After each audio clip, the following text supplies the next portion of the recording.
Grabe, ang perang ito ay makakabayad ng upa sa loob ng 3 buwan, makakabili ng karne para sa mga bata, at makakapag-ayos ng tumutulo na bubong. Ito ang unang naiisip ni Pearl nang makita ang pitaka, ngunit nangangamba siya sa loob. Hindi, ang pagkakamit ng bagay ng walang pagsisikap ay hindi magdudulot ng pagpapala.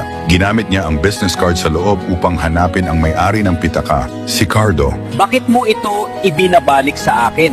Ngumiti si Pearl ng mapagpakumbaba. Ang pagiging mayaman ay hindi nangangailangan ng pera, kundi ng tapat na puso. Salamat sa pagpapaniwala sa akin na may mabubuting tao pa rin. Sabi ni Cardo. Inamin ni Cardo na ang pitaka ay isang pagsubok lamang upang makahanap ng mapagkakatiwalaang tao na pamahalaan ang kanyang foundation. Kinuha niya si Pearl at ibinahagi ang kwento online.